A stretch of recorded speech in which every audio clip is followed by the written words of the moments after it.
Okay, so for day two, we are going to be creating a poster, a newsletter, or infographic, whatever fits best for your classroom or your subject area. They're all kind of pretty much the same in the sense of templates and the way you recreate them. So, just like we did with our About Me, I suggest starting from a template. If you're getting brave and you want to start from scratch, you can do that too. But we're going to go to templates again. I go to education, and then you'll see that you have infographics, classroom posters. If you scroll down just a little bit, you have classroom newsletters or school newsletters. So infographic is more like a kind of like a flow chart of information. I'm sure you've seen them all over the internet, but it's a way to provide information in kind of this long vertical way with lots of picture, more picture than text. Okay, you can also, if you're going to get creative, start creating your own there. A classroom poster. This might be an example of classroom rules or jobs or announcements or those things that you already have up in your classroom. Maybe you want to recreate something or take something you already have and just give it more flair. The last one would be like a classroom or school newsletter.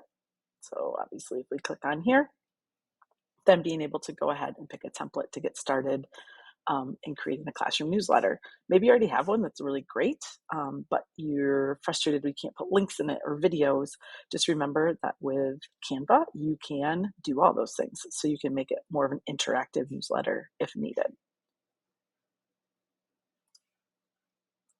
So go ahead, take a minute if you want to pause this video and decide what it is you want to create.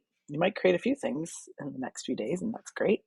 But go ahead, pause for a second, decide what you want to create, choose your template. Remember, again, we can customize this as much as you want or leave it as is. So go ahead, do that, and then press play when you're ready. So I have chosen to do a newsletter, to remix a newsletter. I'm going to show you, this is the one that I chose, that this is the template, but I'm going to show you just real quick what I did turn it into, and I'm going to show you how I did all these things in the next few minutes here. Okay, so one of the simple things I did was I already have a logo for CMAT. You could just simply, to change the text of any of this, you click on the text box, and just like anything else, you can type in the text. I don't know why it does that at sound, which is kind of funny. Okay, how I did the logo, if I wanted to put a logo up here, I just deleted that text box, went over to my uploads, just like we learned in the last videos, grabbed the logo that I want, and I dragged it over, dropped it in. Okay, just like anything else, I can adjust, center, and such. Okay, so once I have that set, then you can see, I'm going to zoom in here a bit. You can see here that this is obviously the information that came with the newsletter. So I can go ahead and change any of this text that I'd like. I can change the font if I want. I'm going up here and just selecting a new font. Okay. See, it automatically changes, just like any other editor. I don't want it to be italicized. See how these letters are very spaced apart? If I go up here to spacing, I can choose to kind of take that spacing and squeeze it in a little bit. If I don't want information, obviously, I can then delete it. Again, if I want to change an image, if I want this image to be about the same size as I have here, I'm going to go to upload, find that image, and drag it over. Now, can you see how this has this, the frame is kind of this strange size? Okay, I didn't know that because again, it's a template. So if I want to change that, I'm going to do it kind of just the simple way because I already know I have the photo. So I'm just going to delete it. You can see that that template is there. I'm going to delete it, upload, and just drag my photo over that I want.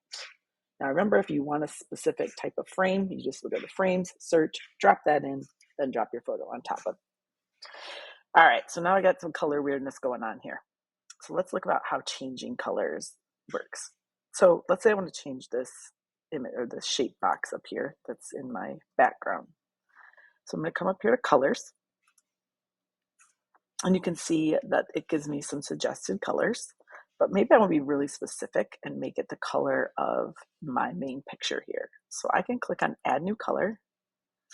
Down here at the bottom, you see this little droplet or picker, it's a color picker essentially. When I click on it, you're going to roll over to the picture, the image. You can see that it's picking up on the colors that are in that image. So once I find one that I like, click on it and it changes it. Now that color is saved up here in my document colors. So if I need to go back and use it again, I know that it's there.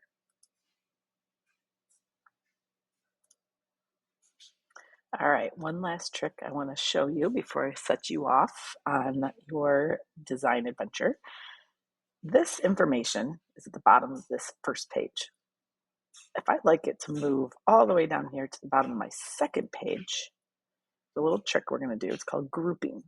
It's a little tricky sometimes just because of things overlaid on top of things. But what we're going to do is you got to put your cursor down kind of off to the side. Okay.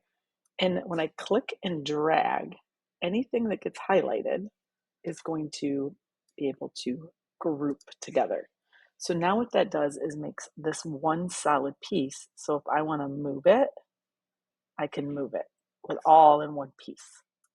I can duplicate this and move it down to the bottom of my other page and lay it on top.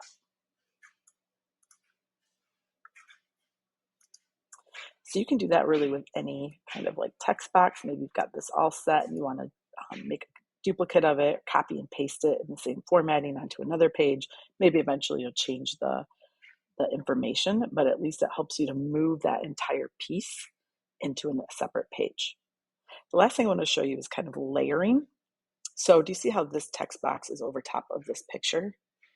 So what that is, when I click on the image or the text box or whatever it is, the object on my paper, my digital paper, I will click on these three dots and come down to layers. So layering tells me I can bring this object forward, meaning I'm going to bring it some of the object forward, bring it to the front, which means it's the first thing that's on the top of the page, send backwards, send to back, and I can show the layers. So if I want to move this and put it behind this picture, I'm going to click, go to layers, and hit send backwards. And now you can see this image is on top of this one because this one's in the back of it. If I want to flip it back, I just come here, layer, bring forward. Now, if you have multiple layers, that's where the bring to front and bring to back comes in differently. You want to see the layers that you have and work with. You go to show layers, and it's going to bring up this toolbar on the side here, and you'll be able to click on specific things and again, move them forward, back. If you ever lose something on the page, like it goes behind something and you can't find it, that's where you would go. You'll go to show all layers, find it here, and then move it back to where you'd like it. All right, so I'm kind of done showing you a few things. There's going to be a few extra fancier tools or things you can do on the next slide or my next section here. But really, you can take this, add different graphics to it. I am going to show you how to add a video in the next little lesson. Change up your font, change the colors. Again, this is for me and you to practice. So if it's not perfect right now and you want to come back to it later when you have more time or closer to the beginning of the school year, it's absolutely fine. But so play with changing colors, changing pictures, changing text, add, your own pictures, maybe add a video like I'm going to show you in a minute, maybe add some graphics. If you want to double pages or add more pages, you can always do that here. You can always duplicate pages as well. So if I want to add another page with more information on it, and I want it to be the same format, I can just duplicate this page and then start adding my information. Have fun.